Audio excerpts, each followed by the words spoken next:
J'étais là devant 300 personnes, un beau de papier tremblant entre les mains comme une feuille aux veines, quand soudain je la déchirai. Ce n'était pas une simple déchirure, vous savez. C'était comme si je déchirais 42 ans de ma propre vie. Le silence qui s'est installé dans cette église était si lourd que j'entendais mon propre cœur battre à tout rompre. 300 pères Dieu me fixaient, certains sous le choc, d'autres incrédules, et là, tenant les morceaux de mon sermon soigneusement préparés, j'ai prononcé les mots que je n'aurais jamais cru sortir de ma bouche.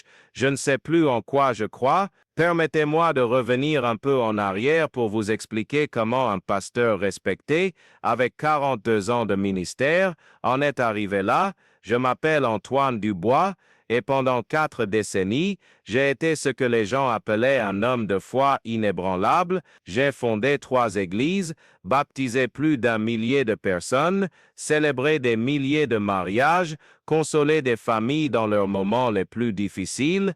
J'étais connu comme le pasteur Antoine, celui qui avait toujours une parole d'espoir, une prière juste, une réponse biblique à n'importe quel dilemme, mais ce dimanche matin, 15 octobre, quelque chose en moi s'est simplement brisé, et tout a commencé 3 mois plus tôt, avec un homme qui est apparu dans mon église portant une petite image de la Vierge Marie. Je me souviens parfaitement de ce jour. C'était un jeudi pluvieux, et j'étais dans mon bureau à préparer le sermon de la semaine, lorsque ma secrétaire a frappé à la porte. « Pasteur, il y a un monsieur qui souhaite vous parler. Il a l'air différent. » Différent, ce mot a résonné dans mon esprit lorsque j'ai vu Jacques pour la première fois. C'était un homme simple d'une 60aine d'années, les mains calleuses du travail, et dans les yeux une sérénité que je voyais rarement. Ce n'était pas la sérénité fabriquée des religieux performants que je connaissais si bien, mais quelque chose de véritable, de profond. « Pasteur, a-t-il dit d'une voix posée, je ne suis pas de votre confession, mais j'ai besoin de vous parler. » Il a sorti de son sac une petite image de la Vierge Marie, de celle qu'on vend dans les boutiques catholiques, rien d'élaboré, juste une petite figurine en plâtre peinte à la main. Ma fille m'a donné ça avant de mourir. Elle m'a dit que je devais la trouver quelqu'un qui en aurait plus besoin que moi. À ce moment-là, j'aurais dû refuser poliment. Après tout, j'étais pasteur protestant depuis des décennies, et les images étaient quelque chose qui, ne faisait pas partie de notre théologie, mais il y avait quelque chose en cet homme, dans la façon dont il tenait cette petite figurine, qui m'a complètement désarmé. « Pourquoi pensez-vous que j'en ai besoin ?» ai-je demandé, plus par curiosité que par conviction. Jacques a souri, et c'était un sourire qui portait une tristesse ancienne, mais aussi une paix inexplicable, parce que pasteur, parfois on a besoin de tout déchirer pour trouver ce qui compte vraiment. Il a laissé l'image sur mon bureau et est parti aussi simplement que ça. Je suis resté là, regardant cette petite figurine, sans comprendre pourquoi mon cœur battait la chamade. Les jours suivants, j'ai essayé d'ignorer la présence de cette image dans le tiroir de mon bureau, mais elle était là, comme une question silencieuse à laquelle je ne pouvais répondre. J'ai commencé à remarquer des choses qui passaient auparavant inaperçues. Pendant les cultes, lorsque je prêchais sur la foi, l'amour et l'espoir, je voyais sur les visages de l'assemblée une faim que mes paroles semblaient incapables de rassasier. C'était comme si nous jouions tous un rôle, suivant un script qui avait perdu son sens originel. La première fissure dans ma certitude est apparue 2 semaines plus tard, lors d'un entretien avec Marie, une fidèle de l'Église depuis plus de 20 ans. Elle pleurait à chaudes larmes dans mon bureau, me racontant la dépression qui la consumait depuis des mois. « Pasteur, a-t-elle sangloté? Je prie, je lis la Bible, je viens à tous les cultes, mais je sens un vide qui ne passe pas. Est-ce que Dieu m'a abandonné? » J'ai commencé à donner les réponses automatiques que je donnais depuis des décennies. « Ayez foi, Marie, Dieu a un dessein. » Parfois il nous met à l'épreuve, mais pendant que je parlais, mes yeux se sont détournés vers le tiroir où se trouvait la petite image, et pour la première fois en 40 ans de ministère, mes propres paroles m'ont paru vides. Il y avait une femme qui souffrait vraiment, et je lui offrais des formules toutes faites, des réponses de manuel. Ce soir-là, seul dans mon bureau, j'ai ouvert le tiroir et j'ai pris l'image. Elle était si simple, si sans prétention. Pourquoi cela me dérangeait-il autant? J'ai grandi dans la tradition protestante, où nous avons appris que les images étaient des idoles, des obstacles entre nous et Dieu, mais en regardant cette petite figurine, je ne voyais pas d'idolâtrie, je voyais quelque chose que je ne pouvais nommer, une tendresse, une proximité, une invitation au silence que ma foi bruyante avait perdu depuis longtemps.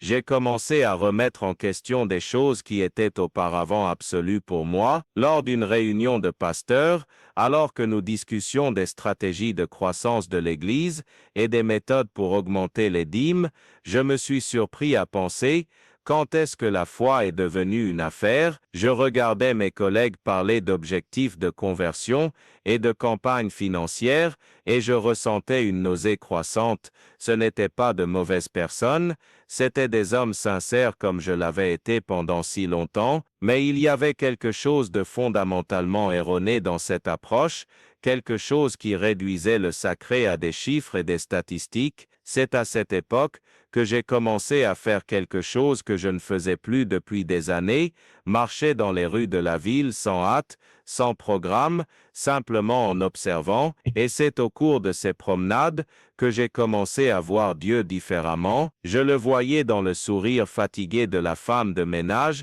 qui nettoyait l'hôpital à 5 heures du matin, je le voyais dans les mains calleuses du maçon qui arrêtait son travail pour aider une dame à traverser la rue, je le voyais dans l'étreinte silencieuse qu'une mère donnait à son fils qui venait de perdre son emploi, et chaque fois que je rentrais à la maison, je prenais cette petite image et je me demandais: pourquoi avais-je passé tant de temps à combattre des symboles, au lieu de chercher ce qu'ils représentaient? La figurine en plâtre n'était pas Dieu, je le savais, mais elle pointait vers quelque chose de plus grand, vers une dimension du sacré que j'avais perdue au milieu de sermons structurés et de doctrines rigides. La deuxième fissure est apparue lors d'un culte dominical. Je prêchais sur l'amour de Dieu lorsqu'une enfant, fille d'une des familles de l'Église, s'est mise à pleurer dans les bras de sa mère. C'était un cri désespéré, inconsolable. La mère essayait de la calmer, mais en vain. De la chair, je pouvais voir le désespoir dans les yeux de cette femme, la honte de perturber le culte. Je me suis arrêté au milieu du sermon, et j'ai descendu de la chair, je me suis approché d'elle, et j'ai tendu les bras. Puis-je? La mère surprise m'a remis l'enfant, j'ai tenu cette petite fille dans mes bras, et elle s'est immédiatement calmée. Je n'ai rien dit, je n'ai fait aucune prière pompeuse, je l'ai simplement tenue, marchant lentement dans l'allée de l'église. Le silence qui s'est fait là était différent de tout silence que j'avais jamais connu. C'était un silence vivant, chargé de présence. À ce moment-là, en tenant cet enfant, j'ai senti la présence de Dieu. Plus que pendant des décennies de sermons élaborés, je suis retourné à la chair, j'ai rendu l'enfant à sa mère, et j'ai regardé la congrégation. 300 visages me regardaient, mais il y avait maintenant quelque chose de différent dans leurs yeux. Ce n'était pas l'admiration respectueuse d'habitude, c'était quelque chose de plus profond, de plus vrai. Vous savez, ai-je commencé improvisant complètement. Parfois Dieu n'est pas dans nos paroles, parfois il est dans nos bras, dans notre silence, dans notre présence. Cette semaine-là, j'ai reçu plus d'appels de membres de l'Église qu'en des mois. Des gens me racontaient comment ce moment avait touché quelque chose de profond en eux, mais je savais que c'était un hasard, un moment de grâce qui était arrivé malgré moi, pas à cause de moi, et cela m'a effrayé.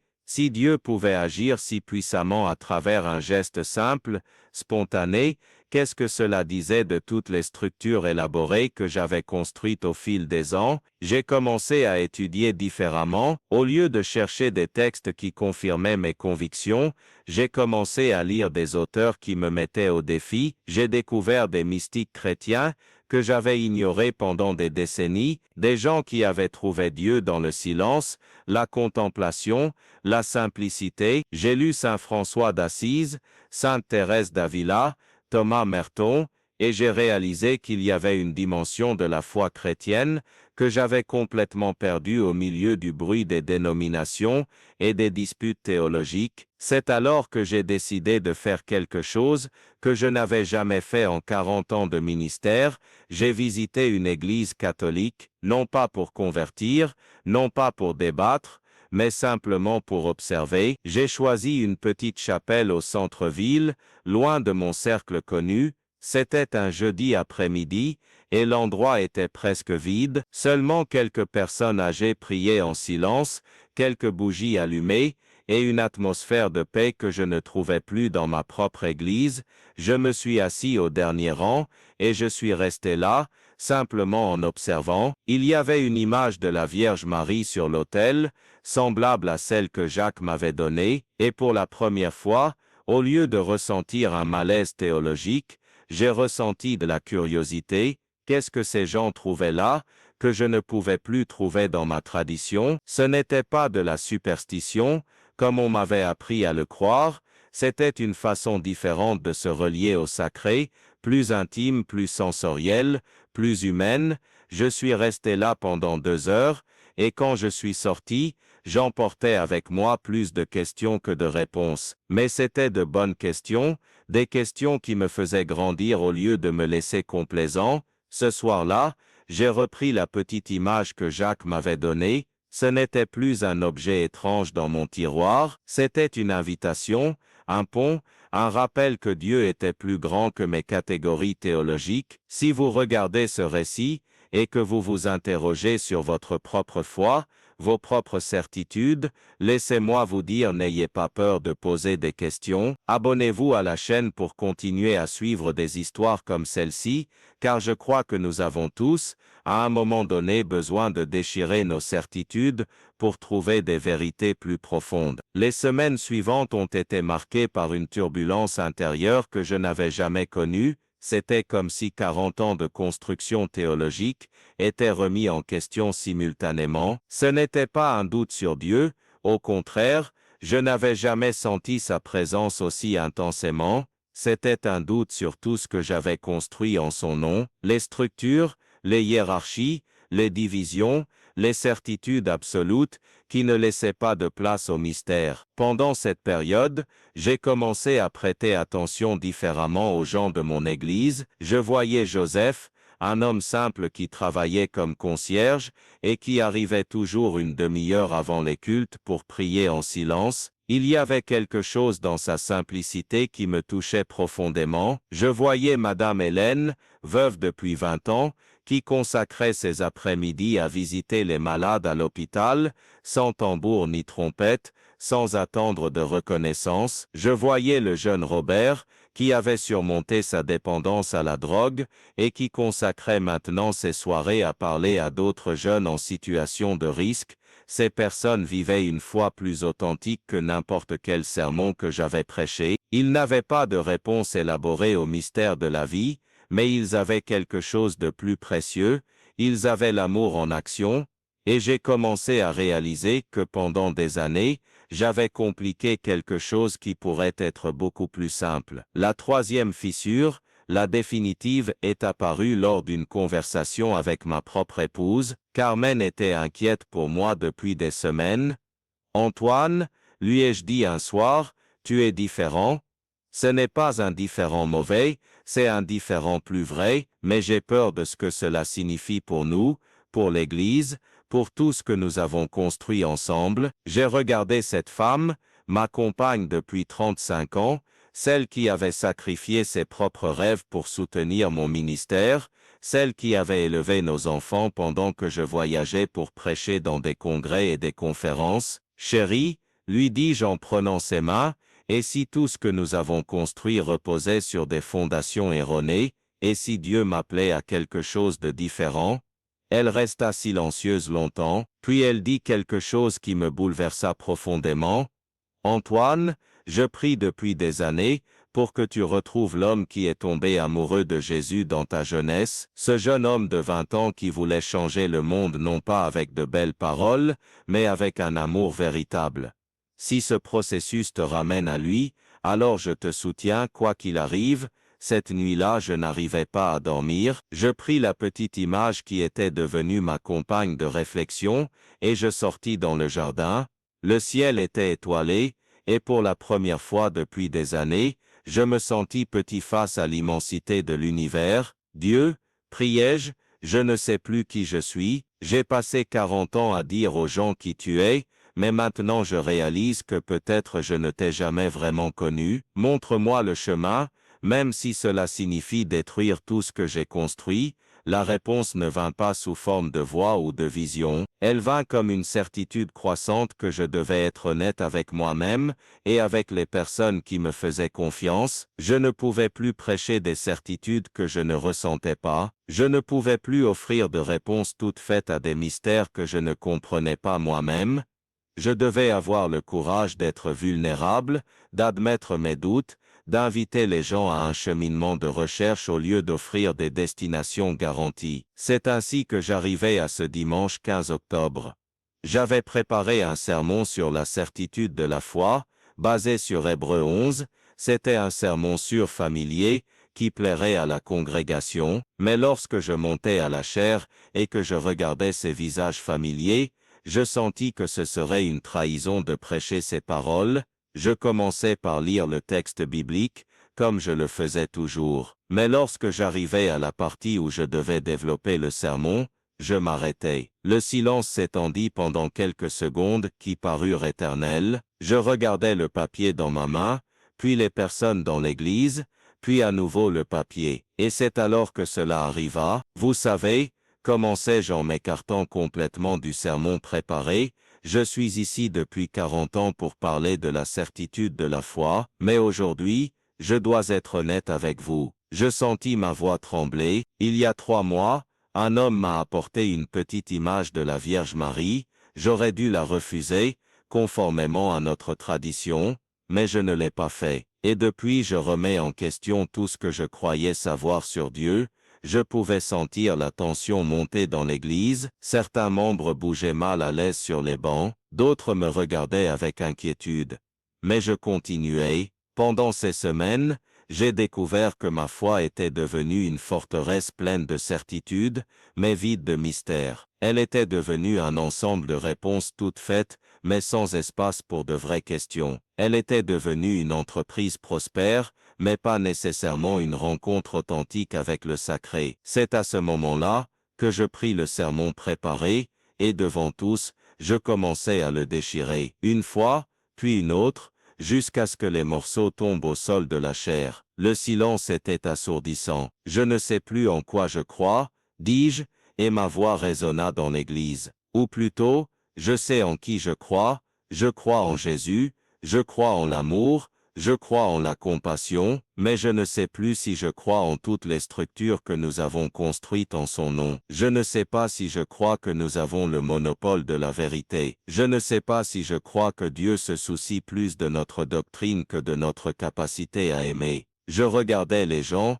et vis une variété de réactions. Certains étaient choqués, d'autres confus, certains semblaient même soulagés. Vous avez tout à fait le droit de remettre en question mon leadership, continuai-je. Vous avez tout à fait le droit de chercher un autre pasteur, un leadership plus sûr. Mais si vous restez, sachez que nous marcherons ensemble, non pas comme des personnes qui ont toutes les réponses, mais comme des personnes qui cherchent sincèrement Dieu. Je descendis de la chaire, et je marchai jusqu'au premier banc, où était assise Madame Marie, la même qui avait pleuré dans mon bureau des semaines auparavant. Madame Marie, dis-je, vous souvenez-vous, lorsque vous m'avez demandé si Dieu vous avait abandonné. Je n'ai pas de réponse théologique à cela, mais j'ai une certitude, vous n'êtes pas seul. Aucun de nous ne laisse, et peut-être est-ce cela qui compte. Ce qui s'est passé ensuite est quelque chose que je n'oublierai jamais. Lentement les gens ont commencé à se lever, non pas pour sortir de l'église pour protester comme je le craignais, mais pour s'approcher. Joseph le concierge fut le premier. Il vint vers moi, et me prit simplement dans ses bras. Pasteur, murmura-t-il, merci d'être vrai, puis ce fut Madame Hélène, puis Robert, puis d'autres. Bien sûr, tout le monde n'a pas réagi ainsi. Environ un tiers de la congrégation est parti ce jour-là, et je comprends parfaitement. Ils sont venus chercher des certitudes, et je leur ai offert des doutes. Ils sont venus chercher des réponses, et je leur ai offert de les accompagner dans leurs recherches. Mais ceux qui sont restés, ceux qui sont restés, ont créé une communauté plus vraie que tout ce que j'avais connu en 4 décennies de ministère. Dans les semaines qui ont suivi, notre Église s'est transformée, les cultes sont devenus plus petits, plus intimes. Il y avait plus de silence, plus d'espace pour la contemplation, les gens ont commencé à partager leurs propres doutes et questionnements sans crainte d'être jugés. Nous avons découvert que la vulnérabilité, loin d'affaiblir notre foi, l'a en fait fortifiée. Jacques réapparut 3 mois plus tard. Il entra dans l'église pendant un office et s'assit au dernier rang, avec le même sourire serein que lors de notre première rencontre. Après l'office, il s'approcha de moi. « Pasteur, dit-il, ma fille serait heureuse de savoir que son image a rempli son rôle. » « Quel rôle ?» demandai-je. « Vous aider à déchirer ce qui devait l'être, afin que vous puissiez trouver ce qui compte vraiment. » Ce n'est qu'alors que je compris que Jacques n'était pas apparu dans ma vie par hasard. Il avait été, d'une manière mystérieuse, un instrument de Dieu pour me réveiller. La petite image n'était pas importante en elle-même, mais pour ce qu'elle représentait une invitation à sortir de ma zone de confort théologique et à redécouvrir le sacré d'une manière plus profonde et authentique. Aujourd'hui, 5 ans après ce dimanche-là, je continue à être pasteur, mais d'une manière complètement différente. Notre Église est numériquement plus petite, mais infiniment plus riche spirituellement. Nous ne prêchons pas de certitude absolue, mais nous marchons ensemble dans la recherche. Nous n'avons pas toutes les réponses, mais nous avons de la compassion pour les questions. Nous ne divisons pas le monde entre nous et eux, mais nous reconnaissons que Dieu agit par l'intermédiaire de personnes de toute tradition et confession. La petite image de la Vierge Marie est toujours sur mon bureau, non pas comme objet de vénération, mais comme souvenir que Dieu est plus grand que nos divisions. Elle me rappelle quotidiennement que parfois nous devons déchirer nos certitudes pour trouver des vérités plus profondes. Elle me rappelle que la vraie foi ne réside pas dans l'absence de doute, mais dans le courage de cheminer avec eux.